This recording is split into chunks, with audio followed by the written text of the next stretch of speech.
حضرت ابو بکر صدیق. میں نے کہا یہ محبت کی جنگ ہوتی ہے نا. حضرت علی کے ایک بھائی تھے جناب عقیل. جناب عقیل وہ جب انہوں نے کلمہ پڑھا تو نبی پاک کے بڑا قریب رہنے لگے, اور میرے نبی کریم صلی اللہ علیہ وسلم بھی ان سے بڑا پیار کرتے. حضور فرماتے ہیں تیرا کلمہ پڑھنے کی مجھے ڈبل خوشی ہوئی ہے. یا رسول اللہ کس طرح؟ فرمایا ایک میرا تو صحابی بنا ہے, دوسرا تو میرا بھائی تھا مسلمان ہو گیا ہے. حضور بڑا پیار کرتے. اب یہ محبت جو ہوتی ہے نا, اس میں دوڑ بھی لگتی ہے اور یہ بری نہیں ہوتی, یہ دوڑ بڑی اچھی ہوتی ہے. حضرت عقیل اب قریب رہنے لگے. میں نے عرض کیا کہ نبی پاک اپنے ذاتی کام حضرت صدیق اکبر کو بتاتے تھے. گھوڑے کی تیاری کر, فلاں کام کرنا ہے, سیدہ فاطمہ کی شادی کرنی, ہر معاملے میں سیدنا صدیق اکبر پیش تھے. اب جب عقیل بن ابی طالب آئے تو حضور کا پیار تھا ان سے بھی. اب محبت کی جنگ چھڑ گئی. اب جناب عقیل کہتے ہیں میں کہنے لگا یار یہ کہیں پیچھے ہوتا ہی نہیں, ہر معاملے میں اسے پیچھے بٹھاؤ بھی تو آگے آ جاتا ہے. اس نے کیا کمال کر دیا ہے. کہتے ہیں آہستہ نا میں جوان تھا, ابھی نوجوانی کا عالم تھا, تو وہ خاص پہلو میں سمجھنے سے ابھی قاصر تھا. توجہ ہے آپ کی؟ کہتے ہیں ایک دن نا بڑی باتوں میں حضور فرماتے ابو بکر میرا گھوڑا تیار کرو, تو کہتے ہیں میں دوڑ, کہتا تو چھوڑ میں کرتا ہوں. کہتے ہیں وہ چپ کر جاتے. جتنی جگہ وہ مجھ سے بن سکا میں نے روکا. حضرت صدیق اکبر بولے, کہتے ہیں ایک دن نا مسجد کی پہلی صف میں بیٹھا تھا. میں نے پچھلے جمعے بھی کہا تھا اگے ہو بوے جڑا پہلوں آئے, یہ حکم ہے نا حدیث میں, پہلے آئے اور آگے بیٹھ جائے. گدنے پھلانگنے سے منع کیا. کہتے ہیں ابو بکر صدیق, توجہ ہے آپ کی, ان کی عادت تھی کہ جمعے والے دن مسجد کی صفائی کرتے اور صفائی کر کے سب سے آگے بیٹھ جاتے. بات ذرا میں نے قریب ہو کے سن لی, پاس بیٹھ جاتے. عقیل بن ابی طالب کہتے ہیں میں بھی آیا سیدنا صدیق اکبر, اور مجھے کئی دنوں سے جلال تھا کہ یہ پیچھے ہوتا ہی نہیں. کہتے ہیں میں آیا تو حضرت ابو بکر آگے بیٹھے تھے, تو میں نہ جان بوجھ کے, بچہ تھا اور محبت تھی سرکار سے, ابو بکر سے بغض نہیں کوئی, خدا رہا اس بات کو ضرور ذہن میں رکھیں. فرماتے میں نے کہا ابو بکر اٹھ. مزے کی بات یہ ہے کہ جس مسجد میں صدیق اکبر بیٹھے ہیں اس کی جگہ بھی انہوں نے خرید کے دی ہے. مسجد نبوی کی زمین کی سب سے پہلی رقم حضرت ابو بکر صدیق نے ادا فرمائی. اٹھ. کہتے اٹھے, پیچھے چل. توجہ ہے آپ کی؟ آنکھ کے تو ویکھے کو کسی نے, پاویں ماڑا ہوئے تو پاویں تو چھوٹا بندہ آکھے تو پھر تو دی خیر ہی نہیں, عمر میں چھوٹا ہو یا مال میں. اٹھ چل پیچھے. اللہ اکبر. حضرت علی دیکھ رہے تھے. کہتے ہیں سیدنا صدیق اکبر اٹھے, پچھلی صف میں, پھر اس سے پچھلی صف میں, پھر اس سے پچھلی صف میں, 7ویں صف میں پہنچ گئے اور وہاں ہاتھ باندھ دیے. کہنے لگے شہزادے اجازت دے تو یہاں بیٹھ جاؤں, تو رسول اللہ کا خاندان ہے, اجازت دے تو یہاں بیٹھ جاؤں. حضرت عقیل کہتے ہیں بیٹھ جاؤ. حضرت ابو بکر صدیق چپ کر کے پیچھے مل جائے وہی کافی ہے. 7ویں صف میں شہزادے یہاں بیٹھ جاؤں. میں بیٹھ جا. ہاں بیٹھ گئے. نماز جمعہ پڑھا, سب چلے گئے. حضرت علی حضور کی بارگاہ, یا رسول اللہ عقیل کو تو کچھ سمجھائے. حضور نے فرمایا کیا ہوا؟ کہ حضور اکثر ابو بکر صدیق سے یار جاتا ہے, آج بھی پہلی صف سے اٹھا کے 7ویں صف میں. شکایت تو حضرت عقیل کی لگ رہی ہے نا, اور حضور فرماتے علی تو عقیل کی چھوڑ, بتا ابو بکر نے کیا جواب دیا ہے. تو ابو بکر کی بتا, تو اس کی چھوڑ, تو اس کی, تو میرے دوست کی, میرے یار کی, میرے خلیل کی بتا. تو حضرت علی رو پڑے. کہنے لگے محبوبہ ابو بکر جیسا درد کہاں سے ڈھونڈ کے لائے. تو چپ کر کے 7ویں صف میں گیا اور اس نے کہا تو خون رسول ہے, تیری نسل پاک میں ہے بچہ بچہ نور, تو ہے نے نور تیرا سب گھران. چپ کر کے بیٹھ گیا. حضور نے فرمایا بلاؤ ابو بکر کو, عقیل کو بھی بلاؤ. دونوں آ گئے. حضور نے فرمایا ابو بکر جمعے میں کیا ہوا ہے؟ عرض کی حضور کچھ بھی نہیں. حضور نے فرمایا تجھے کسی نے صاحب سے اٹھایا؟ کہا نہیں یا رسول اللہ نہیں. آپ کو کسی نے بتایا؟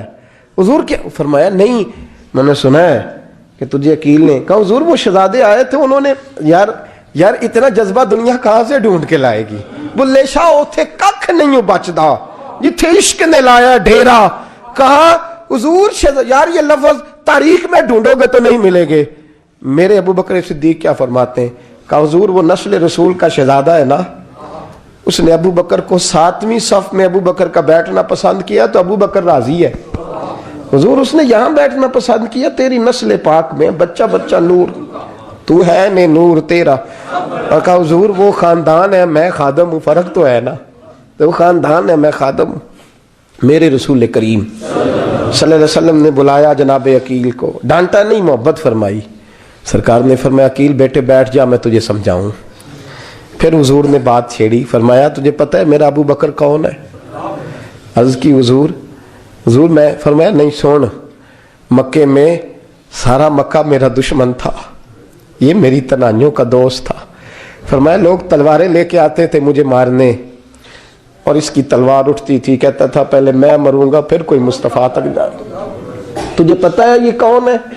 حضرت ابو بکر صدیق ہاتھ باندھے، حضور میں نوکر ہوں یا رسول اللہ، میں نے کوئی شکایت ہی نہیں کی۔ فرمایا عقیل یار ادھر بیٹھ بیٹے، میں تجھے بتاؤں۔ کہا لوگ مجھے شیب ابی طالب میں قید کر آئے تھے، میری بیٹیاں پتے کھا کے گزارا کرتی تھی۔ یہ ابو بکر تھا پورے مکے میں جو ظلم سہ سہ کے میرے تک غلہ اور اناج لے کے آتا تھا۔ فرمایا عقیل ادھر آ، میں تجھے بتاؤں، تیرا خاندان تیرا قبیلہ سوائے مولا علی شیر خدا کے، فرمایا وہ سب لوگ میرے ساتھ پیار کرتے تھے، ہمارے اوپر انہوں نے مکے کی زمین تنگ کر دی۔ فرمایا میں مکے سے نکلا تھا، ابو بکر کی بیٹی غار ثور میں کھانا پکا کے لاتی تھی، اس کا بچہ بکریوں کا دودھ لے کے آتا تھا۔ فرمایا یہ جان پہ کھیل کے میری نگرانی کرتا تھا۔ فرمایا تجھے پتہ ہے جس جگہ تو بیٹھا ہوا ہے نا، یہ مسجد کی زمین بھی ابو بکر صدیق نے خرید کے دی۔ حضرت سیدنا عقیل یا رسول اللہ غلطی، حضرت ابو بکر کہتے ہیں حضور واللہ و رسول و منو، میرے اوپر اللہ رسول کے احسان ہے۔ آخری لفظ میرے حبیب نے کہے، حضور نے فرمایا عقیل میرے پاس جس کے بھی پیسے آتے ہیں میں بگانے سمجھ کے خرچ کرتا ہوں، میں کہتا ہوں فلانے کے ہیں، وہ پوچھے گا کہاں لگے، لیکن ابو بکر کے پیسے آتے ہیں تو میں اپنے سمجھ کے خرچ کرتا ہوں۔ اور میرے رسول کریم صلی اللہ علیہ وسلم نے فرمایا میرے ساتھ جس نے نیکی کی میں نے بدلہ چکا دیا ہے، ابو بکر کا میں نے بدلہ دیا ہی نہیں۔ قیامت کے دن جب سب جنت میں جانے لگیں گے تو میں اس کا بازو تھام کے اللہ کی بارگاہ میں لے جاؤں اور میں کہوں گا یا اللہ میرے مولا، کلمہ پڑھنے سے لے کر غار تک، غار سے بدر تک، بدر سے احد، حنین، خندق، تبوک اور مزار تک، یا اللہ اس کی بڑی نیکیاں ہیں، اسے تو ہی بدلا عطا فرما۔ میرے دوستو یہ رنگ حضرت سیدنا صدیق اکبر، بس وہ اقبال نے کہا کہ صدیق کے لیے ہے خدا کا رسول اور اس سے آگے پیچھے کچھ نہیں۔ یہ جو ماننے کا انداز ہے نا، یہ دیکھیے نا، حضرت ابو بکر صدیق، بڑی دفعہ آپ نے بات سنی ہے لیکن اس بات کی لذت بڑی شاندار ہے۔ حضرت عمر نے طبیب بلایا ہے ابو بکر کو دکھانے کے لیے ملک شام، پہلے مانتے نہیں تھے، مولا علی کی سفارش ڈالی، پھر دونوں لے کے آئے، سیدنا علی المرتضیٰ بیٹھے ہیں، حضرت عمر بیٹھے ہیں، کہتے ہیں طبیب کو چیک کرو، ملک شام کا بڑا ڈاکٹر ہے۔ چیک کر لیا تو ڈاکٹر کہنے لگا کوئی مرض نہیں، کوئی تکلیف نہیں، کمزوری بڑی ہے، کمزوری بڑی ہے، ان سے پوچھے انہیں کیا مرض ہے۔ تو حضرت عمر کہنے لگے یار بول کیا مسئلہ ہے تجھے، کیوں اتنا کمزور، اتنا بیمار رہتا ہے، کیا پرابلم ہے، کیا مسئلہ ہے؟ تو حضرت ابو بکر صدیق نے آنکھیں کھولی اور کہنے لگے عمر تو قسم اٹھا کے بتا، تجھے پتا نہیں مجھے کیا مسئلہ ہے؟ تو اٹھا نا قسم، جنہ دے دل بر جانی وچھڑن، کون روے پھر تھوڑا، سب روگاں دائی روگ محمد جس کا نام وچھوڑا۔ تجھے نہیں پتا تو بول، اگر خبر ہے تو پوچھتا کیوں ہے؟ میرے دوستو کمال دیکھو، مدینے میں آج بھی مصطفیٰ کو سلام کرو تو ساتھ ہی صدیق اکبر لیٹے ہوئے، ساتھ ہی لیٹے ہوئے مدینے میں۔ ابو بکر صدیق روز رات کو جا کے اس کے گھر کا کام کاج کر کے آتے۔ کام بتاؤں کیا تھا اس کا؟ جاگ رہے ہیں آپ لوگ؟ اس زمانے میں نا لوگ باتھ روم گھر میں بنا لیتے تھے، شاید پرانے لوگوں نے دیکھے ہوں، وہ اس کے اندر ہی پیشاب پخانا رہتا تھا، وہ آتے تھے ملازم تو وہ اٹھا کے باہر پھینکا کرتے تھے، وہ بی بی گھر کے اندر پیشاب کرتی، نابینا ہے، وارث کوئی نہیں، ابو بکر صدیق آتے، امیر آدمی، اور اس کا وہ پخانا پیشاب اٹھا کے باہر پھینک کے آتے، پھر اس کے گھڑے میں پانی بھر کے لاتے، پھر اس کے گھر میں جھاڑو دیتے، پھر اس بوڑھی عورت کو کھانا کھلاتے، پھر اس کو خرچہ دیتے، پھر اس کو کہتے کہ فلاں آدمی کی تیرے پڑوسی کی میں نے ڈیوٹی لگا دی ہے، ضرورت ہو تو اس کو کہہ دینا۔ بڑے زمانہ خدمت کی۔ ایک دن حضرت عمر فاروق اس بی بی کے دروازے پہ چلے گئے، دستک دی، اس نے کہا کون ہے دروازے؟ کہا میں عمر فاروق ہوں، عمر بن خطاب ہوں، پتہ چلا ہے آپ لوارث ہیں، میرا دل کرتا ہے میں آپ کے گھر کا کام کاج کر دیا کروں۔ تو بی بی کہنے لگی نہیں، ایک بندہ آتا ہے کئی سالوں سے وہ کر رہا ہے مجھے وہی ٹھیک ہے، ایک آتا ہے بڑے سالوں سے کام کرتا ہے وہی ٹھیک ہے۔ تو حضرت عمر کہنے لگے میں نے بھی کام ہی کرنا ہے، کچھ اس سے کرا لے، کچھ مجھے موقع دے دے نیکی کا۔ کہنے لگی نہیں وہی ٹھیک ہے۔ تو فرمانے لگے میرے اندر کیا نقص نظر آیا ہے، اماں جی مجھے بھی ٹائم دیں۔ تو بی بی کہنے لگی نہیں وہی صحیح ہے۔ حضرت عمر جذباتی آدمی تھے، جلالی آدمی تھے، کہنے لگے میں نے کہا نہیں مجھے بتاؤ میں کیوں نہیں کر سکتا۔ تو بوڑھی اماں کہنے لگی تجھ میں اور اس میں فرق ہی بڑا ہے۔ کہا وہ کیوں؟ کہنے لگے اتنے سال ہو گئے اسے آتے ہوئے، اتنے سال، تو پہلے دن آیا ہے اور آتے کہہ رہا ہے میں عمر بن خطاب ہوں، اپنا نام بتا رہا ہے، سالوں ہو گئے میں روز پوچھتی ہوں تیرا نام کیا ہے، وہ بتاتا ہی نہیں۔ وہ کہتا ہے اماں میں کام صحیح کرتا ہوں تو نام کو چھوڑو، نام بتا کے کیا کرنا ہے۔ فرمایا یہ تھوڑا فرق ہے، اس نے اتنے سالوں میں نام نہیں بتایا اور تو پہلے دن ہی آگے کہہ رہا عمر بن خطاب ہوں، تو ابا جی کا بھی نام بتا رہا ہے، میں نے نہیں کام کرانا، مجھے وہی صحیح ہے۔ نام نہیں بتاتا، نوکری پوری کر جاتا ہے۔ حضرت سیدنا عمر فاروق فرماتے ہیں میں تہجد کے وقت جھاڑیوں میں چھپ کے بیٹھ گیا، کہتے ہیں مسجد نبی سے وہ شخص نکلا، چہرے پہ نقاب، پیروں سے ننگا، اور میں نے اس شخص کو خرامہ خرامہ اس بوڑھی عورت کے گھر کے قریب جاتے دیکھا، تو پیچھے سے جا کے میں نے کہا او مسافر چہرہ تو دکھا۔ تو کہتے ہیں چہرہ اٹھایا تو ابو بکر صدیق تھے، صدیق اکبر تھے۔ حضرت عمر فاروق فرماتے ہیں میں نے کہا تو جوتی کو اتار کے آتا ہے؟ تو کہنے لگے جوتی سے جب چلتا ہوں تو پیروں میں آواز پیدا ہوتی ہے جوتے کی وجہ سے، پڑوسیوں کو تکلیف دینے کا مقصد تو کوئی نہیں نا۔ اور فرمایا جب جوتوں سے آواز پیدا ہوگی تو گلی محلے والے پوچھیں گے ابو بکر کدھر جا رہا ہے، تو میں نیکی کسی کو بتانا نہیں چاہتا۔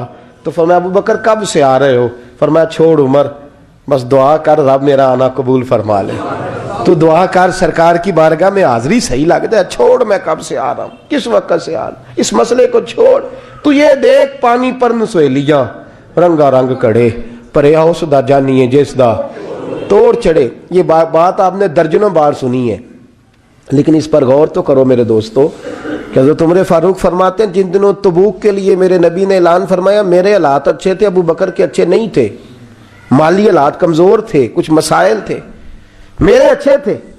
میری سرکار نے اعلان فرمایا کہ پیسے دو، فرماتے ہیں چونکہ میرے حالات بھی اچھے تھے تو میں نے کہا اس دفعہ پہلا نمبر میرا ہی ہوگا۔ فرماتے ہیں آدھا مال گھر کا، یہ بھی بڑی دلیری ہے۔ کتنا؟ بولیے اتنے سی ابے نو نہیں دس دے ساڑھے کو پیسے کنے نے، کہتے ابا جی مانگنا لین، والد صاحب کو نہیں بتاتے، ہماری جیب بکھری ہوتی ہے، ایسے ہی نانا کوئی مانگی نہ لے۔ آدھا مال حضرت عمر فاروق فرماتے ہیں آدھا مال میں نے بانٹ کے حضور کی بارگاہ میں، اور ساتھ میرا ارادہ ہے کہ ابو بکر آج میں نہیں تجھے آگے گزرنے دیتا۔ فرماتے ہیں مال پیش کیا، تھوڑی دیر گزری تو ابو بکر بھی آ گئے، اور منظر کیا ہے؟ کہتے ہیں انہوں نے قمیض پہنی ہوئی ہے بوریے کی، سر پہ ٹوپی کوئی نہیں، پیروں میں جوتا کوئی نہیں، سر میں ٹوپی کوئی نہیں، پیروں میں جوتا کوئی نہیں۔ کہتے ہیں ابو بکر صدیق آئے، سب کا مال آیا، مصطفیٰ کی بھی اتنی توجہ نہیں تھی، پر جب ابو بکر آئے تو میں نے مصطفیٰ کریم کے انداز بھی بدلے ہوئے دیکھے، اس شخص کے آنے پر بدلے ہوئے دیکھے۔ فرماتے ہیں میرے رسول پاک کے سامنے ہر چیز ابو بکر نے قدموں میں ڈھیر کر دی، اور ڈھیر کر کے نا چیزیں رکھ کے تو فٹافٹ پچھلی سائڈ پہ، کسی کو پتہ نہ چل جائے، پچھلی سائڈ پہ حضور کے۔ تو حضور نے فرمایا ابو بکر سامنے آنا، گھر کیا چھوڑ کے آیا ہے؟ فرمایا ہر چیز، پیچھے بیٹھ گئے۔ تو محبوب نے بازو تھام کے آگے کیا، فرمایا کیا چھوڑ کے آیا گھر؟ یہ اس بات پہ بات آپ نے پہلے بھی سنی ہے، لیکن ان لفظوں پہ غور کرو۔ ابو بکر نے یہ نہیں کہا حضور کچھ بھی نہیں میں سارا کچھ لے، یہ لفظ کہا ہی نہیں۔ اللہ کرے ہمیں اس عقیدے کو سمجھیں، اس نظریے کو۔ یہ ترمذی اور مشکات دونوں میں یہ لفظ موجود ہے۔ یہ نہیں کہا حضور کچھ بھی نہیں سارا کچھ لے آیا ہوں، یہ نہیں فرمایا۔ حضور نے فرمایا ابو بکر کیا چھوڑ کے آئے ہو گھر؟ توجہ ہے آپ کی؟ لفظ دیکھیں، کہا ما ابقیت اللہ و رسولہ، یا رسول اللہ گھر میں خدا کو بھی چھوڑ آیا ہوں، محمد مصطفیٰ کو، مد مصطفیٰ کو بھی چھوڑ آیا ہوں۔ یہ لفظ ہے سیاستہ کے۔ اقبال کہتے ہیں پروانے کو شمع بلبل کو بھول بس، اس بس کو سمجھنا، پروانے کو شمع بلبل کو پھول بس، صدیق کے لیے ہے خدا کا رسول اور بس۔